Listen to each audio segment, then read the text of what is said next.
مولاي صل وسلم دائما Bismillahirrahmanirrahim. Assalamualaikum warahmatullahi wabarakatuh. Alhamdulillahi rabbil alamin. Asyhadu an la ilaha illallahul malikul haqqul mubin. Wa asyhadu anna muhammadan abduhu wa rasuluhu shadiqul wa'dil amin. Wassalatu wassalamu ala ma lam nabiyya ba'da wa ala alihi wa sahbihi wa man tabi'ahu da amma ba'd.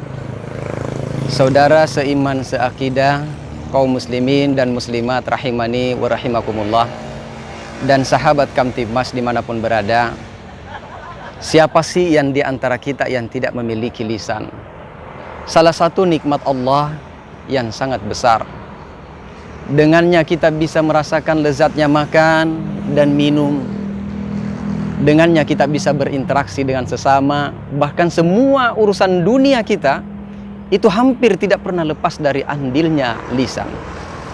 Tetapi subhanallah, ternyata anggota badan yang tak bertulang ini juga bisa menjadi penentu bahagia atau celakanya kita di dunia, dan juga menjadi penentu kita masuk surga atau neraka di akhirat kelak. Dan inilah jaminan yang datang dari baginda Rasulullah sallallahu alaihi wasallam yang dijanjikan oleh beliau. Kata Nabi, "Mayyat manna li ma baina lihyaihi wa ma baina rijlaihi atman lahul jannah." Kata Nabi, barang siapa yang mampu menjamin untukku apa yang ada di antara kedua rahangnya atau lisan, dan apa yang ada di antara kedua kakinya atau kemaluan, aku, kata Nabi, akan menjamin baginya surga. Ini hadis yang diriwayatkan oleh Imam Bukhari. Kemudian sekilas mari kita perhatikan kalimat ini. Lidah lebih tajam daripada pedang. Itulah ungkapan bijak dari generasi terdahulu yang kini telah termasukkan atau terhapus dengan kecanggihan zaman. Ketajaman WA, FB, Telegram, Instagram, TikTok, Line, Twitter dan semacamnya itu bahkan jauh-jauh lebih dahsyat daripada yang dimiliki oleh para ninja di dalam adegan-adegan film laga Jepang. Tak harus kita pergi jauh-jauh untuk mencincang-cincang kehormatan seseorang. Cukup kita duduk, diam sejenak di tempat, maka akan muncullah tikaman-tikaman yang merobek-robek harga diri penguasa maupun para ulama, memfitnah dan mengadu domba sesama rakyat jelata, menggibah dan memecah belah antara keluarga dan masyarakat, serta menyebarkan hoaks, kabar berita bohong dan ujaran kebencian di mana-mana. Sehingga menyebabkan apa? Rakyat melawan penguasa. Rakyat melakukan unjuk rasa demonstrasi kepada penguasa. Masyarakat melawan aparat. Istri-istri melawan suami, murid melawan guru, anak-anak melawan orang tua, dan para pemuda-pemudi yang lugu itu direkrut untuk menjadi teroris dan seterusnya. Sahabat Kamtibmas dimanapun berada, saat ini kita tidak perlu sibuk berhadap-hadapan.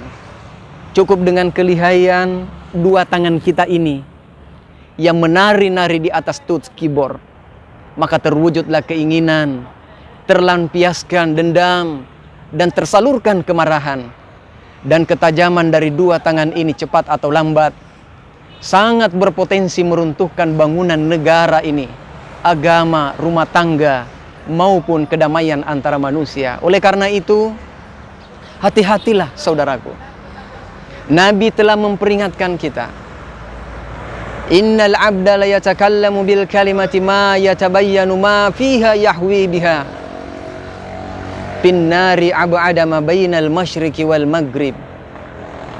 Sesungguhnya, kata Nabi, seorang hamba yang mengucapkan suatu perkataan yang tidak dipikirkan apa dampak-dampaknya, apa resiko-resikonya, akan membuatnya terjerumus ke dalam neraka yang dalamnya itu lebih jauh daripada jarak timur dan barat, kata Nabi.